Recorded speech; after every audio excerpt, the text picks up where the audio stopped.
வந்திருக்கும் உங்கள் ஒவ்வொருவரையும் இயேசு கிறிஸ்துவின் நாமத்தால் நாங்கள் வாழ்த்தி வரவேற்கிறோம். இந்த நேரலை ஆராதனையில் உங்கள் அனைவரும் பார்ப்பதில் மிகவும் மகிழ்ச்சியாக இருக்கிறது.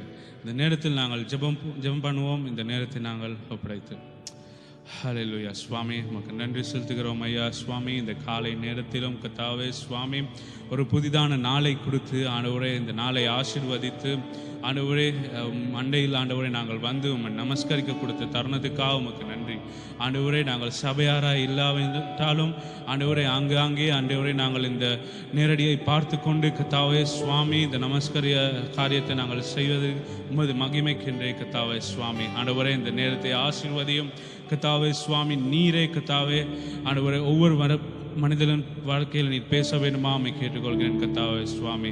ஆண்டவரே எல்லாவற்றுக்காக உமக்கு நன்றி செலுத்துகிறேன் இயேசுவின் நாமத்தில் நல்ல பிதாவே, ஆமென். நாங்கள் சந்தோஷமாய் இந்த பாடலை பாடுவோம்.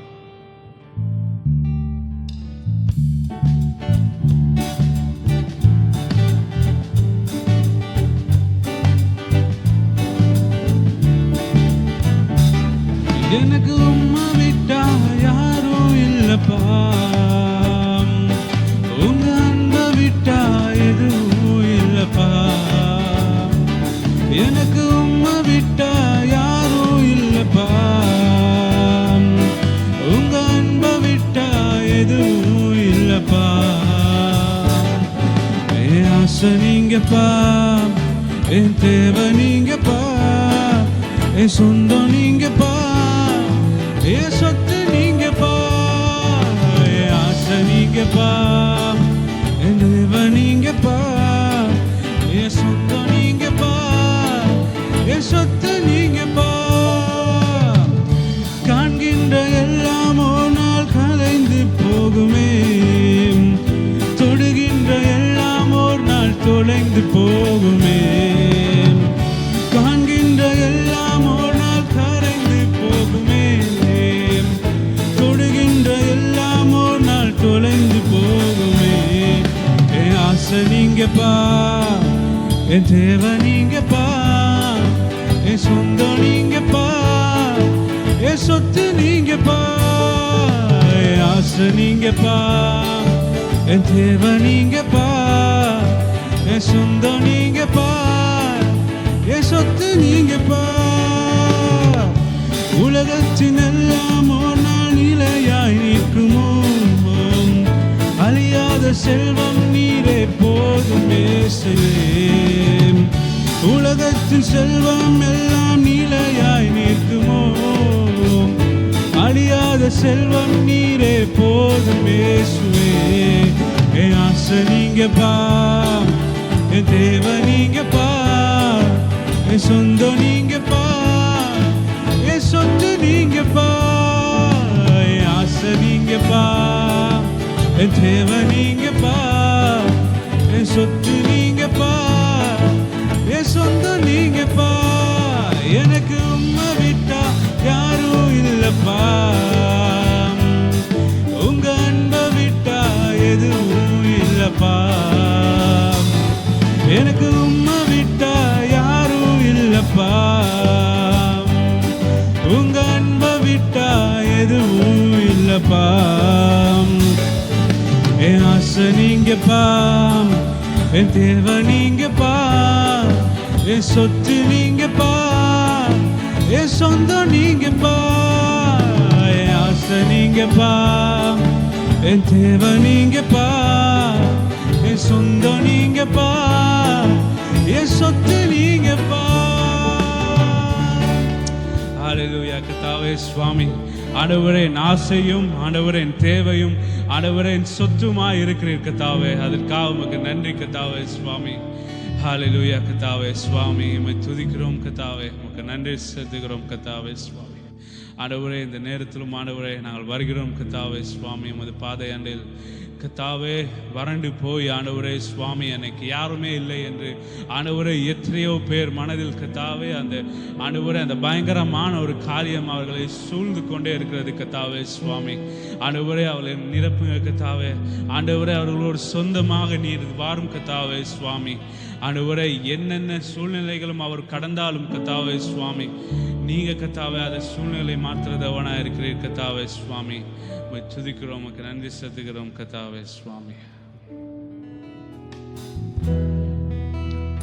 எனக்கு யாருண்டு கலங்கின நேரத்து உம் கரம் என்னை நடத்தியதே. எனக்கு யாருண்டு கலங்கின நேரத்து உம் கரம் என்னை நடத்தியதே. உடைத்தேன் உருவாக்கி சிருஷ்டித்தேன் சீர்படுத்தினீர் புடமிட்டேன் புதிதாக்கி பிரித்தேன் பிரியாதிருந்தீர். எனக்கு யாருண்டு கலங்கின நேரத்து உம் கரம் என்னை நடத்தியதே. பள்ளத்தில் நடுவில் நான் நடந்தேன், அச்சத்தின் உச்சத்தை பார்த்தேன். ஒளியில்லா இருளில் நான் நடந்தேன், இயேசுவில்லா வாழ்வை நான் வெறுத்தேன். பள்ளத்தின் வெளியில் நான் நடந்தேன், அச்சத்தின் உச்சத்தை பார்த்தேன். ஒளியில்லா இருளில் நான் நடந்தேன், இயேசுவில்லா வாழ்வை நான் வெறுத்தேன். உடைத்தேன் உருவாக்கி சிருஷ்டித்தீர் சீர்படுத்தினீர் புடமிட்டீர் புதிதாக்கி பிரித்தீர் பிரியாதிருந்தீர். எனக்கு யாருண்டு கலங்கின நேரத்து உம் கரம் என்னை நடத்தியதே. எனக்கு யாருண்டு கலங்கின நேரத்து உம் கரம் என்னை நடத்தியதே. தொல்லை கஷ்டங்கள் சூழ்ந்திடும், இன்பம் துக்கம் வரும்,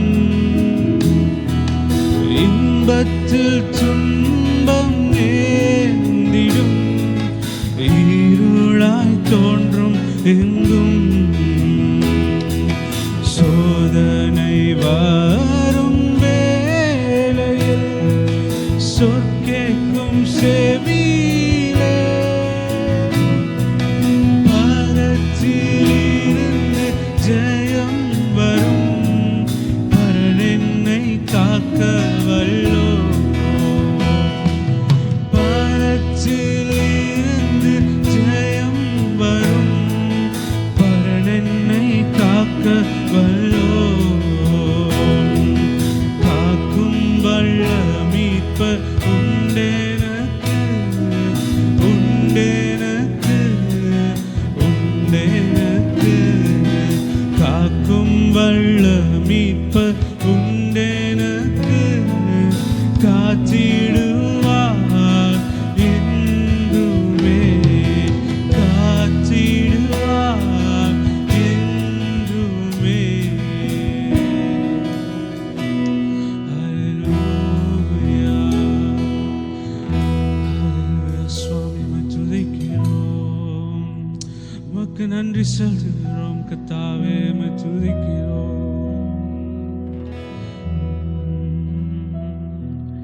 ஹல்லேலூயா, சுவாமி உமக்கு நன்றி செலுத்துகிறோம். காக்கும் வல்ல மீட்பர் உண்டெனக்கு, உண்டெனக்கு, உண்டெனக்கு. காக்கும் வல்ல மீட்பர் உண்டெனக்கு, காத்திடுவார் என்றுமே, காத்திடுவார்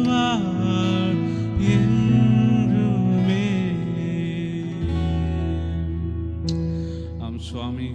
காக்கும் வல்ல மீட்பர் நீர் ஆண்டவரே எங்களுக்கு உண்டாயிருக்கிறீர் கர்த்தாவே சுவாமி.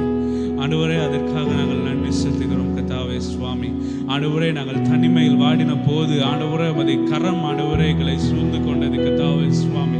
ஆண்டவரே, நாங்கள் வெறுமையாய் ஆண்டவரை நிற்கும் போது உமது ஆண்டவரை கிருபை எங்களை சூழ்ந்து கொண்டது கர்த்தாவே சுவாமி. ஆண்டவரே, அன்று நோவாவை நீர் போஷித்தது போல் கர்த்தாவே வறண்டு போயிருக்கும் ஆண்டவரே, பசியினால் ஆண்டவரே வறண்டு போயிருக்கும் ஆண்டவரே ஒவ்வொருவரையும் ஆண்டவரே நீர் இந்த இடத்தில் கர்த்தாவே சுவாமி போஷிக்க கிருபை உள்ளவராயிருக்கிறீர் கர்த்தாவே சுவாமி. ஆண்டவரே, எங்கள் நாட்டுக்கு மனம் இறங்கும் கர்த்தாவே சுவாமி. ஆண்டவரே, எங்கள் ஆண்டவரே இதை பார்த்து கொண்டிருக்கும் ஒவ்வொரு ஆண்டவரே வீடுகளில் இருக்கும் ஒவ்வொரு குடும்பத்தினருக்கும் மனம் இறங்க கர்த்தாவே சுவாமி. ஆண்டவரே, இந்த நேரத்தில் ஆண்டவரே யார் யார் கர்த்தாவே நோய்களோடு ஆண்டவரே தள்ளாடி கொண்டு இருக்கிறார்களோ கர்த்தாவே, ஆண்டவரே உமது பரிபூரண சுகம் இப்பொழுதே கர்த்தாவே அந்த வீடுகளில் கர்த்தாவே சுவாமி ஒரு ஆசீர்வாதமாக உமது சுகம் கர்த்தாவே அந்த வீடுகளுக்கு ஆண்டவரே சுவாமி போதக்கதாக உதவி செய்ய சுவாமி. ஆண்டவரே, நாங்கள் நினைத்து ஜெபிக்கிறோம் கர்த்தாவே, எங்கள் நாட்டுக்கு ஆண்டவரே நீர் மனம் இறங்குமாறு கர்த்தாவே சுவாமி நாட்டை ஆசீர்வாதிங்க ஆண்டவரே. இந்த கொள்ளை நோயிலிருந்து கர்த்தாவே சுவாமி இந்த நாட்டை கர்த்தாவே பிரித்தெடுத்து கர்த்தாவே சுவாமி ஆண்டவரே இந்த நோய்க்கான ஆண்டவரே எந்த ஒரு அறிகுறியும் இல்லாதபடி இயேசுவின் நாமத்தினால் கர்த்தாவை கட்டளையிட்டு ஜெபிக்கிறோம் கர்த்தாவே சுவாமி. ஆண்டவரே, நாடு முழுவதும் ஆண்டவரே உமது சுவிசேஷம் பரவத்தக்கதாக ஆண்டவரே இந்த நோய்கள் ஆண்டவரே இன்றோடு அழியத்தக்கதாக சுவாமி ஆண்டவரை நீர் ஆசீர்வதிக்க வேண்டுமாம் கேட்டுக்கொள்கிறேன் கர்த்தாவே சுவாமி. ஆண்டவரை பார்த்து கொண்டிருக்கும் ஆண்டவரை ஒவ்வொரு வீடுகளிலும் கர்த்தாவே சுவாமி உமது கிருபை ஆண்டவரே உமது மகிமை ஆண்டவரை அவர்களை சூழ்ந்து இருப்பதற்கதாக சுவாமி. இந்நேரமும் யார் யார் ஆண்டவரை நோய்களோடு அந்த இடத்தில் ஆண்டவரை அமர்ந்து உம்மை நமஸ்கரிக்கிறார்களோ கர்த்தாவே சுவாமி அவர்களுக்கு ஒரு பரிபூர்ண சுகத்தை கர்த்தாவே நீர் கொடும் கர்த்தாவே சுவாமி. ஆண்டவரே, இந்த நேரத்தில் அழுது ஆண்டவரை யார் ஜெபிக்கிறார்களோ கர்த்தாவே அவர்களை தொடும் கர்த்தாவே சுவாமி.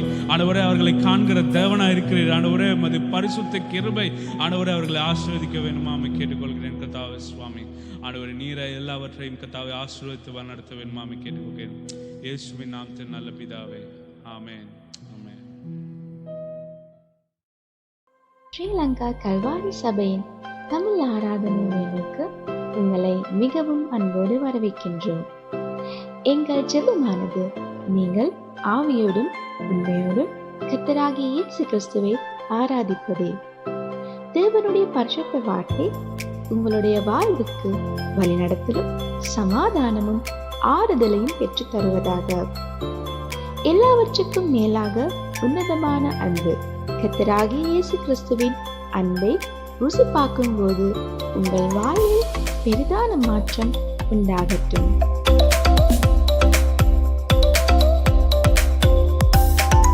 கல்வரி சர்ச் ஸ்ரீலங்கா என்ற பெயரின் கீழ் எங்கள் யூடியூப்,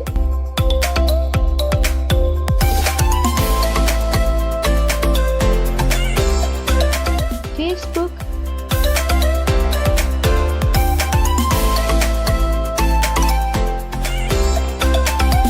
இன்ஸ்டாகிராம் இன்னும் உங்களை தெரிந்து கொள்வதற்கும் உங்களுக்காக ஜெபிப்பதற்கும் நாம் ஆயத்தமாக இருக்கின்றோம்.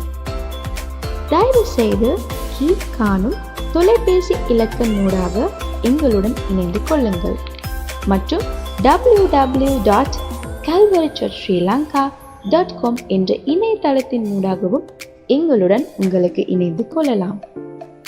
உங்களுக்கு ஆசீர்வாதமாக இருப்பதே எங்களுடைய விருப்பமாகும். உங்கள் பதில்களை எதிர்நோக்கியுள்ளோம். நன்றி. கர்த்தருடைய பரிசுத்த நாமத்துக்கு ஸ்தோத்திரம் உண்டாவதாக. உங்கள் ஒவ்வொருவரையும் நேரலையின் மூலமாய் சந்திப்பதிலே மிக்கவும் மகிழ்ச்சி அடைகிறேன். கர்த்தர் எங்கள் ஒவ்வொருவரோடு கூட இருந்து எங்களை வழிநடத்துகிற பரிசுத்தமுள்ள நல்ல தேவனாக இருக்கிறார். அன்பார்ந்த பிரியமானவர்களே, இந்த நாளிலும் நாங்கள் தியானிக்கத்தக்கதாய் திருப்பிக் கொள்வோம். மாற்கு 2ஆம் அதிகாரம் 1ஆம் வசனத்திலிருந்து 12ஆம் வசனம் வரைக்கும். மாற்கு 2ஆம் அதிகாரம் 1ஆம் வசனத்திலிருந்து 12ஆம் வசனம் வரைக்கும். சில நாட்களுக்கு பின்பதாக அவர் மறுபடியும் கர்பநகூமுக்கு போனார். அவர் வீட்டில் இருக்கிறார் என்று ஜனங்கள் கேள்விப்பட்டு உடனே வாசலுக்கு முன்னும் நிற்க இடம் இல்லாதபடிக்கு அநேகர் கூடி வந்தார்கள். அவர்களுக்கு வசனத்தை போதித்தார். அப்பொழுது 4 பேர் ஒரு திமிர்வாதக்காரனை சுமந்து கொண்டு அவரிடத்தில் வந்தார்கள்.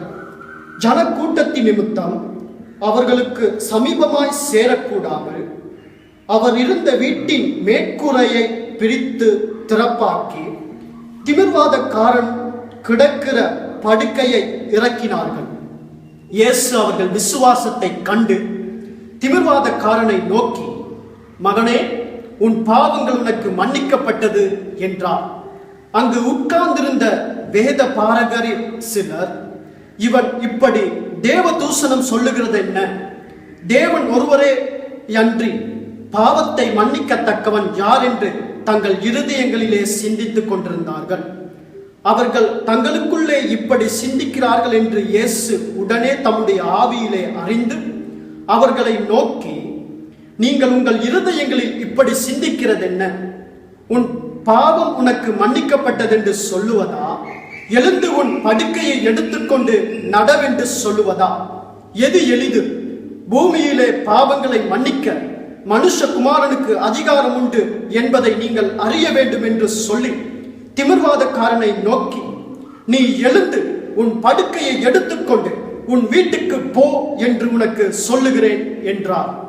உடனே அவன் எழுந்து தன் படுக்கையை எடுத்துக்கொண்டு எல்லோருக்கும் முன்பதாக போனான். அப்பொழுது எல்லோரும் ஆச்சரியப்பட்டு, நாம் ஒரு காலம் இப்படி கண்டதில்லை என்று சொல்லி தேவனை மகிமைப்படுத்தினார்கள். தலைகளை தாழ்த்தி ஜெபம் செய்வோம். சர்வ வல்லமையுள்ள ஆண்டவரே, இந்த அருமையான நல்ல நாளுக்காக உமக்கு நன்றி செலுத்துகிறோம். தகப்பனே, நாங்கள் வாசித்த வார்த்தையின் பிரகாரம் இந்த நாளிலும் நீர் எங்களுக்கு எதை கற்றுக் கொடுக்க விரும்புகிறீரோ அதை கற்றுக் கொடுப்பீராக. இயேசு கிறிஸ்துவின் வல்லமையுள்ள நாமத்தினாலே ஆமென், ஆமென். அன்பார்ந்த பிரியமானவர்களே, இன்றைய நாளிலே நாங்கள் விசுவாசத்தை குறித்து பார்க்க போகிறோம்.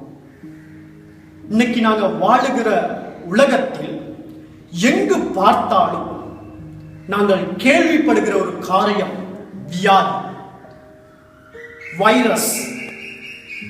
அநேக ஜனங்கள் இந்த வியாதிகளினாலே பீடிக்கப்பட்டவர்களாக, சுகத்தை தேடி அலைந்து திரிகிறவர்களாக இருக்கிறார்கள். சில நேரங்கள்ல நாங்களும் கூட எங்களுடைய வாழ்க்கையில எங்களுக்கு சுகவீனம், வியாதி வரும்போது நாங்க ஒரு வைத்தியரை நாடுவது வழக்கம். அந்த வைத்தியரிடத்துல போய் நாங்க என்ன செய்வோம்?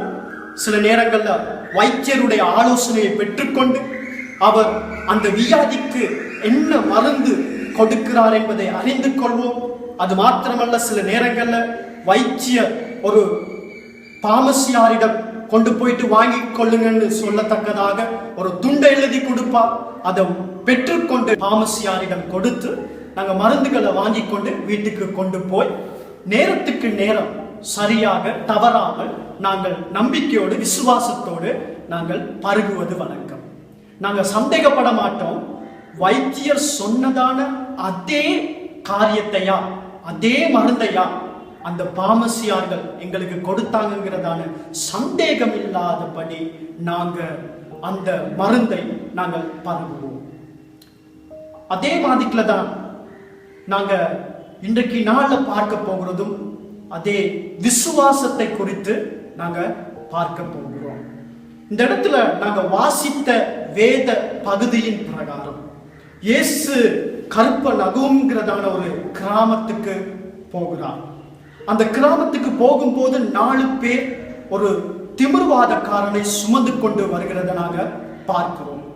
அந்த திமிர்வாதக்காரனுக்கு இயேசு சுகம் கொடுக்கிறார். இந்த சம்பவத்தின் மூலமாய் விசுவாசத்தை குறித்ததான ஒரு 3 காரியத்தை இந்த நாளிலே நாங்கள் தியானிக்க போகிறோம். நாங்கள் முதலாவதாக நாங்க பார்க்க போகிறோம் மாற்கு 2ஆம் அதிகாரம் முதல் 2 வசனங்கள்ல, சில நாட்களுக்கு பின்பதாக அவர் மறுபடியும் கற்பநகூமுக்கு போனார். அவர் வீட்டில் இருக்கிறார் என்று ஜனங்கள் கேள்விப்பட்டு உடனே வாசலுக்கு முன் நிற்க இடம் இல்லாதபடிக்கு அநேகர் கூடி வந்தார்கள். அவர்களுக்கு வசனத்தை போதித்தார். இந்த இடத்துல பார்க்கிறோம், இயேசு அந்த கிராமத்துக்கு போன உடனே இதை கேள்விப்பட்ட ஜனங்கள் அநேகர் கூடி வந்தார்கள் என்பதாக நாங்க பார்க்கிறோம். ஆம் பிரியமானவர்களே, முதலாவது நாங்க பார்க்கிற காரியம், அந்த இயேசுவை தேடி வரத்தக்கதான ஜனங்களுக்கு இருந்த விசுவாசத்தை குறித்து பார்க்கிறோம். ஒருவேளை இதற்கு முன்பதாக இயேசு போயிருந்ததான நேரத்தில் அங்கு நடந்த அநேக அற்புதங்களை, இயேசு அநேகரை சுகமாக்கிய விதத்தை, இயேசு பிசாசுக்களை துரத்திய விதத்தை இந்த ஜனங்கள் ஒருவேளை கேள்விப்பட்டிருக்க கூடும். இந்த ஜனங்கள் கேள்விப்பட்ட உடனே இந்த இயேசு எப்படியாப்பட்டவர் என்பதாக பார்க்கத்தக்கதாக இந்த இயேசுவிடத்திலே அவர்கள் ஓடோடி வந்தார்கள். அந்த ஓடோடி வந்தவர்கள் சாதாரணமாக எவ்வளவு பேர் என்று சொன்னார், வீடு நிரம்பத்தக்கதாக மாத்திரமல்ல, அவர்கள் முற்றமும் வாசலும் நிரம்பத்தக்கதாக அநேகர் கூடி வந்தார்கள், இயேசுவை பார்க்கத்தக்கதாக. பாத்தீங்களா பிரியமானவர்களே, இயேசுடைய அன்பை தேடி அவரை விசுவாசித்து அவரை நம்பி அவருடைய சுகத்தை பெறத்தக்கதாக அநேக ஜனங்கள் அந்த இடத்துல இயேசுவை தேடி ஓடி வந்ததான ஒரு காரியத்தை நாங்க பார்க்கிறோம். ஒருவேளை இந்த இயேசுவை குறிச்சு நாங்க அநேக ரீதியா கேள்விப்பட்டிருக்கலாம். சில நேரங்கள்ல சுவிசேஷம் சொல்ற அநேகர்களுக்கு இந்த இயேசுவை பத்தி அறிவிச்சிருக்கலாம். ஒருவேளை நாங்க துண்டு பிரசுரங்கள்ல இந்த இயேசு சுகமளிக்கிறவர், விடுதலை கொடுக்கிறவர் என்று சொல்லி கேள்விப்பட்டிருக்கலாம். இந்த இயேசுவை நாங்க தேடி வர வேண்டியவர்களாக இருக்கிறோம். காரணம், இவர்தான் சுகம் கொடுக்க வல்லவரான தேவனாய் இருக்கிறார். இந்த ஆண்டவராகிய இயேசுதான் சொல்லுகிறார், வருத்தப்பட்டு பாரம் சுமக்கிறவர்களே, நீங்கள் எல்லோரும் என்னிடத்தில் வாருங்கள், நான் உங்களுக்கு இளைப்பாறுதல் தருகிறவராய் இருக்கிறேன் என்பதாக சொல்கிறார். வருத்தத்தோடு, போராட்டத்தோடு, வேதனையோடு நாங்கள் வாழ்வோம் என்றால் எங்களுக்கு அடைக்கலமும் தஞ்சமுமான அரணுமான ஒரே ஒரு தெய்வம் இயேசு எங்களுக்காக காத்து கொண்டு இருக்கிறவராக இருக்கிறார். இந்த இடத்துல நாங்கள் பார்க்கிறோம், தன்னை தேடி ஓடி வந்த ஜனங்களுக்கு ஆண்டவர் சத்தியத்தை கற்றுக் கொடுக்கிறார். விடுதலை கொடுக்கிற சத்தியத்தை, சுகத்தை கொடுக்கிற சத்தியத்தை, மனிதனுடைய வாழ்க்கைக்கு தேவையான சத்தியத்தை கற்றுக் கொடுப்பது யார்? ஆதியிலே வார்த்தையாய் இருந்தவர் இந்த பூமிக்கு மனிதனாய் வந்து சத்தியத்தை கற்றுக் கொடுக்கிறத பார்க்கிறோம். பிரியமானவர்களே, இந்த ஜனங்கள் வந்து இவர்களை வெறுங்கையோடு கூட அனுப்பவில்லை ஆண்டவர் இவர்களுக்கு சத்தியத்தை கற்றுக் கொடுத்து சத்தியத்தை அறிந்து கொள்ளும்படியான ஒரு சந்தர்ப்பத்தை ஏற்படுத்தி கொடுக்கிறதை இன்னைக்கு நாங்கள் பார்க்கிறோம். சத்தியத்தை அறிவீர்கள், சத்தியம் உங்களை விடுதலையாக்கும் என்று சொல்லி இயேசு சொல்லுகிற வார்த்தையின் பிரகாரம் இந்த வார்த்தைகளை இவர்கள் அறிந்து கொண்டு விடுதலையாகும்படியாக இயேசு இவர்களுக்கு காரியத்தை சொல்லிக் கொடுக்கிறதை இந்த இடத்துல பார்க்கிறோம். பிரியமானவர்களே, நாங்க இன்னைக்கு நாள எங்களை குறித்து யோசித்து பார்க்க வேண்டும். நாங்க இந்த சத்தியத்தை தேடுகிற ஜனங்களாக இருக்கிறோமா?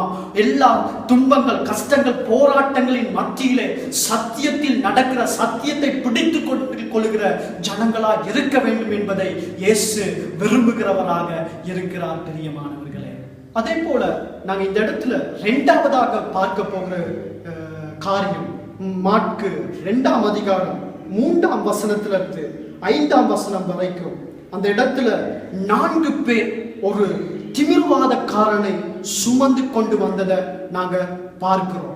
4 பேர் ஒரு திமிர்வாதக்காரனை, அந்த திமிர்வாதக்காரனுக்கு சுகத்தை பெற்றுக் கொடுக்கத்தக்கதாய் சுமந்து கொண்டு வந்ததை நாங்க பார்க்கிறோம். சுகத்தை பெறத்தக்கதான விசுவாசத்தை குறித்து நாங்கள் 2ஆவதாக பார்க்க போகிறோம். பிரியமானவர்களே, இந்த 4 பேர் யாருன்னு எங்களுக்கு சரியா தெரியாது. ஒருவேளை இந்த 4 பேர் அந்த திமிர்வாதக்காரனுடைய நண்பர்களாக இருக்கலாம். ஒருவேளை இந்த 4 பேர் அவர்களுடைய சொந்தக்காரர்களாக இருக்கலாம். அநேக வருட காலங்களாய் இந்த திமிர்வாதக்காரனுடைய குடும்பமும் இந்த திமிர்வாதக்காரனும் பட்ட காரியங்களை, பட்ட வேதனைகளை இவர்கள் பார்க்க கூடாத படிக்கு இவர்கள் 4 பேரும் இயேசு அண்டைக்கு இந்த திமிர்வாதக்காரனை சுமந்து கொண்டு வந்ததை நாங்க பார்க்கிறோம். ஒருவேளை இதற்கு முன்பதாக கர்பநகூமுக்கு போயிருந்த வேளையில இயேசு செய்த அற்புதங்களை பார்த்து, அவர் செய்த அதிசயங்களை பார்த்து, கொடுத்த சுகத்தை பார்த்து விசுவாசித்த 4 பேராக இருக்கலாம். இவர்கள் இயேசு அண்டைக்கு அந்த திமிர்வாதக்காரனுக்கு எப்படியாவது சுகத்தை பெற்றுக் கொடுக்க வேண்டும், எப்படியாவது அவனுடைய வாழ்க்கையிலே ஒரு தாக்கத்தை உண்டு பண்ண வேண்டும் என்று சொல்லி அவனை இயேசு அண்டைக்கு அழைத்து செல்லுகிறதை நாங்கள் அந்த இடத்திலே பார்க்கலாம். பிரியமானவர்களே, அவர்கள் 4 பேரும் இயேசு அண்டைக்கு அந்த திமிர்வாதக்காரனை சுமந்து கொண்டு போகிறார்கள். அந்த போன நேரத்தில் அநேக ஜனக்கூட்டங்கள் அந்த இடத்துல இருக்கிறத காண்றோம். அந்த அநேக ஜனக்கூட்டங்கள் இருக்கிறதுனால இவங்க யோசிக்கிறாங்க, எப்படியாவது இயேசு அண்டைக்கு இவனை சேர்க்க வேண்டும் என்பதாக தீர்மானம் செய்து இவர்கள் என்ன செய்கிறார்கள்? கூரைக்கு மேலாக ஏறுகிறார்கள். ஒருவேளை நாங்க அந்த இடத்துல இருப்போமா இருந்தா என்ன செய்திருப்போம் பிரியமானவர்கள்? ஒருவேளை இன்னொரு நாளைக்கு நாங்க பார்த்து கொள்ளலாம்னு சொல்லி ஒருவேளை நாங்க திரும்பி போயிருப்போம். இன்னொரு நாளைக்கு இயேசுவை பார்க்க முடியாதா, சந்தர்ப்பம் கிடைக்கும் தானே அப்படிங்கிற காரியங்களை நாங்க ஒருவேளை யோசிச்சிருக்கலாம். ஆனா இந்த இடத்துல இருந்த இந்த 4 பேருடைய விசுவாசத்தை பாருங்கள், இந்த மனிதனை குறித்து இருந்த அக்கறையை பாருங்கள். இந்த 4 பேரும் ஒருமனப்பட்டு சுயநலத்தை குறித்து, சுயத்தை குறித்து யோசிக்காதபடி, நேர காலங்களை குறித்து யோசிக்காதபடி, இந்த மனுஷனுக்கு எப்படியாவது சுகத்தை பெற்றுக் கொடுக்க வேண்டும், இயேசுவால் மாத்திரமே சுகம் கொடுக்க முடியும், இயேசு அண்டைக்கு போனால் மாத்திரமே விடுதலையை இவனுக்கு பெற்றுக் கொடுக்க முடியும், அநேக வருடங்கள் அநேக செலவுகளின் மத்தியிலே வாழ்ந்த இந்த மனிதனுக்கு சுகத்தை இயேசுவால் மாத்திரமே கொடுக்க முடியும் என்கிற விசுவாசத்தோடு இந்த 4 பேர் என்ன செஞ்சாங்க? கூரைக்கு மேலாக ஏறுகிறதை நாங்கள் பார்க்கிறோம். கொஞ்சம் யோசிச்சு பாருங்க, ஒரு திமிர்வாதக்காரனை கட்டிலில் வைத்து கூரைக்கு மேலே ஏறுவது என்பது எவ்வளவு ஒரு கடினமான காரியமாக இருக்கிறது பிரியமானவர்களே. அது எவ்வளவு ஒரு ரிஸ்கான காரியமாக இருக்கிறது. எனவே பிரியமானவர்களே, எங்களுடைய வாழ்க்கையிலும் இயேசுவை நம்பத்தக்கதா, இயேசுவை விசுவாசிக்கத்தக்கதா எங்க வாழ்க்கையில எத்தனை தடைகள் வந்தாலும், எத்தனை போராட்டங்கள் வந்தாலும், எத்தனை பிரச்சனைகள் வந்தாலும் நாங்க இயேசு அண்டைக்கு போகத்தக்கதாக இயேசு எதிர்பார்த்து கொண்டே இருக்கிறார் பிரியமானவர்களே. இவர்கள் கூரைக்கு மேலாக ஏறி கூரையை திறப்பாக்கினார்கள். கூரையை திறப்பாக்கி அந்த திமிர்வாதக்காரனை கட்டிலோடு கூட இயேசுவுக்கு அண்டையாக இயேசு அருகில் இறக்குகிறதை நாங்கள் பார்க்கிறோம். இயேசு அவர்களுடைய விசுவாசத்தை காண்கிறார். இந்த சம்பவத்தை இயேசு பார்த்து அவர்கள் 4 பேருடைய விசுவாசத்தை கண்டார். விசுவாசத்தை கண்டு அந்த வியாதிக்காரனை பார்த்து மகனே என்கிறார். அன்பார்ந்த பிரியமானவர்களே, பாருங்க, நாங்க எந்த சூழ்நிலையிலிருந்து இயேசு அண்டைக்கு போனாலும், எங்களுடைய வாழ்க்கையில நாங்க என்ன பிரச்சனைக்கு முகம் கொடுத்து இயேசு அண்டைக்கு போனாலும் இயேசு எங்களை கரம் நீட்டி மகனே மகளே என்று அணைத்துக் கொள்ளுகிறவராக, அழைக்கிறவராக இருக்கிறார் பிரியமானவர்களே. 3வது காரியத்தை நம்ம பார்க்கும் போது மாற்கு 2ஆம் அதிகாரம் 5ஆம் வசனத்துல 2வது பகுதியில ஆண்டவர் சொல்லுகிறார், உன் பாவங்கள் உனக்கு மன்னிக்கப்பட்டது என்பதாக ஆண்டவர் சொல்லுகிறார், இயேசு சொல்லுகிறார். பிரியமானவர்களே, பாத்தீங்களா?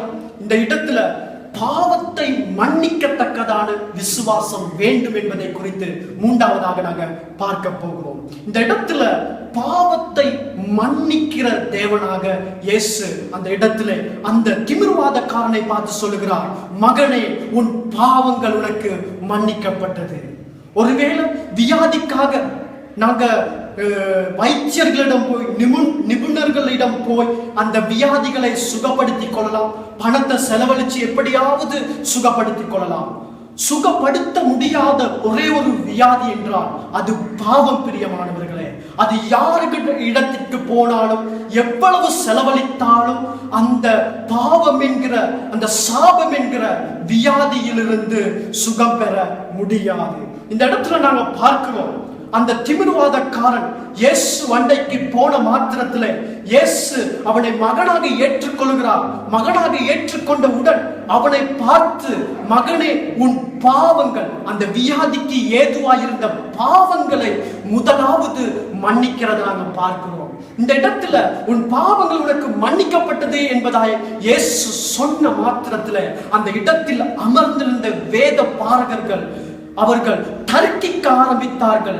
இவன் யார் இந்த பாவத்தை மன்னிக்கத்தக்கதாக, இவனுக்கு பாவத்தை மன்னிக்கத்தக்கதாக யார் அதிகாரம் கொடுத்தது, பாவத்தை மன்னிக்கிறதுக்கு தேவனால் மாத்திரமே முடியும் என்பதாக அவர்கள் அந்த இடத்திலே தர்க்கம் செய்ய ஆரம்பித்தார்கள். பிரியமானவர்களே, இந்த இடத்துல நாங்க பார்க்கிறோம், ஆம், தேவனுக்கு மாத்திரம்தான் பாவத்தை மன்னிக்க முடியும். அந்த மனிதனுடைய எல்லா சாபத்தையும் பாவத்தையும் பார்த்த அந்த தெய்வமாகிய கர்த்தர் தான் 2000 ஆண்டுகளுக்கு முன்பதாக இயேசுவாய் பூமிக்கு இறங்கி வந்து இந்த மனுஷனுடைய பாவத்தை மன்னித்துக் கொண்டிருக்கிறார் என்பதை அந்த வேத பாரகர்கள் மறந்து போனார்கள். பிரியமானவர்களே, அவர்கள் அதை அறியாமல் இருந்தார்கள். பிரியமானவர்களே, ஒருவேளை இந்த நேரத்திலும் இதை கேட்டுக்கொண்டிருக்கிற யாராவது என்னுடைய வாழ்க்கையிலே சாபத்திலிருந்து பாவத்திலிருந்து எப்படியாக நான் விடுதலை பெறுவது என்பதாக யோசித்துக் கொண்டிருப்பீர்கள் என்றால் இதோ உங்களுக்கான ஒரு அரிய சந்தர்ப்பம். 2000 ஆண்டுகளுக்கு முன்பதாக இந்த பூமிக்கு இறங்கி மனுஷனுக்காய், மனுக்குலத்தின் மீட்புக்காய் கடவுளானவர் மனிதனாய் இயேசுவாய் இந்த பூமிக்கு வந்து மனுக்குலத்தின் பாவத்துக்காக சிலுவையை தூக்கி சுமந்தார். தன்னுடைய இரத்தம் பூராக மனிதனுடைய சாபத்துக்காய் பாவத்துக்காய் சிந்தி பரிகாரம் செலுத்தி விட்டார். பிரியமானவர்களே, இன்னைக்கு நல்ல செய்தி என்னவென்று சொன்னால், நாங்கள் பாவத்தின் பரிகாரத்துக்காக எங்கும் செல்ல வேண்டிய அவசியம் இல்லை, பணம் செலவழிக்க வேண்டிய அவசியம் இல்லை, யாரிடத்திலும் போய் காரியங்களை சொல்ல வேண்டிய அவசியம் இல்லை.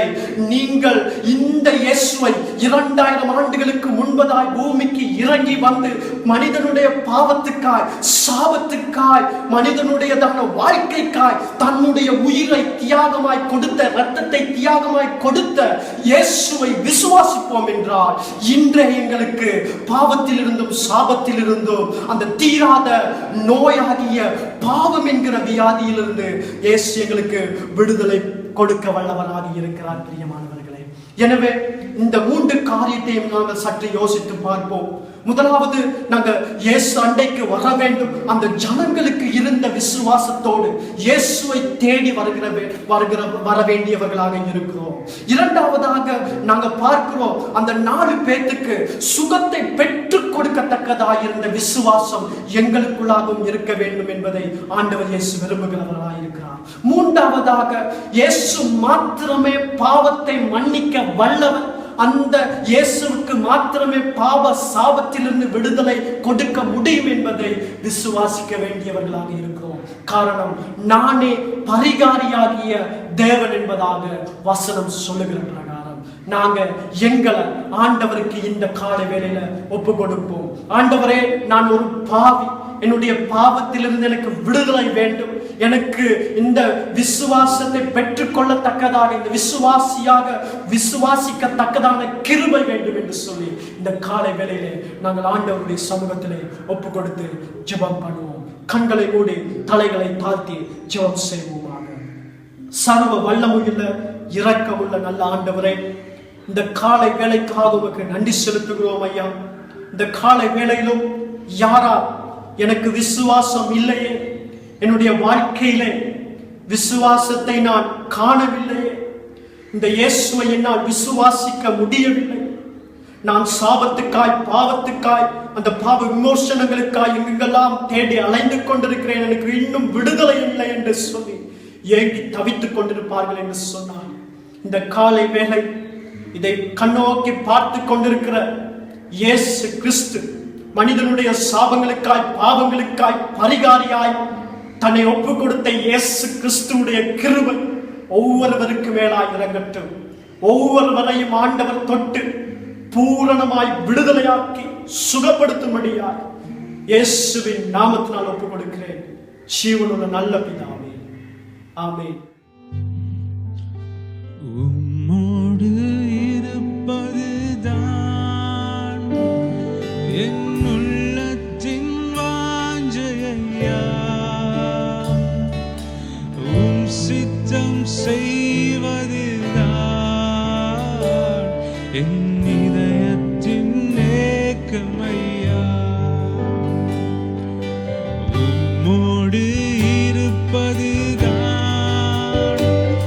என் உள்ளத்தின் வாஞ்சையா உம் சித்தம் செய்வதுதான் என் இதயத்தின் ஏக்கமையா. ஏசையா உம்மைத்தானே என் முன்னே நிறுத்தியுள்ளேன். ஏசையா உம்மைத்தானே என் முன்னே நிறுத்தியுள்ளேன். எனக்காக யாவையும் செய்பவரே, செய்து முடிப்பவரே, எனக்காக யாவையும் செய்பவரே, செய்து முடிப்பவரே. என் பாரங்கள் என் சுமைகள், என் பாரங்கள் என் சுமைகள் உம் பாதத்தில் இறக்கி வைத்தேன். உம் பாதத்தில் இறக்கி வைத்தேன். ஏசையா உம்மைத்தானே என் முன்னே நிறுத்தியுள்ளேன்.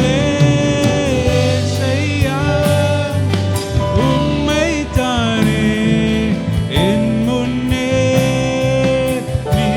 நிறுத்தியுள்ளேன். இரக்கமும் உருக்கமும் நீடிய சாந்தம் கிருபையும் உள்ளவரே. இரக்கமும் உருக்கமும் நீடிய சாந்தம் கிருபையும் உடையவரே. என் ஜீவனை அழிவில் நின்று, என் ஜீவனை அழிவில் நின்று மீட்பவரே, என் நேசரே. மீட்பவரே, என் மீட்பரே. ஏசையா உம்மைத்தானே என் முன்னே நிறுத்தியுள்ளேன். ஏசையா உம்மைத்தானே என் முன்னே நிறுத்தியுள்ளேன். உம்மோடு இருப்பதுதான் என் உள்ளத்தின் வாஞ்சையா உம் சித்தம் செய்வதுதான் என் இதயத்தின் ஏக்கமையா. உம்மோடு இருப்பதுதான் என் உள்ளத்தின் வாஞ்சையா உம் சித்தம் செய்வதுதான் என் இதயத்தின் ஏக்கமையா.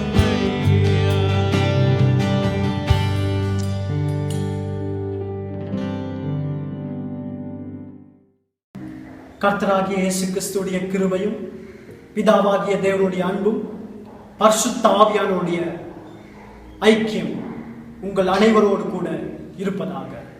ஆமென். ஆமென்.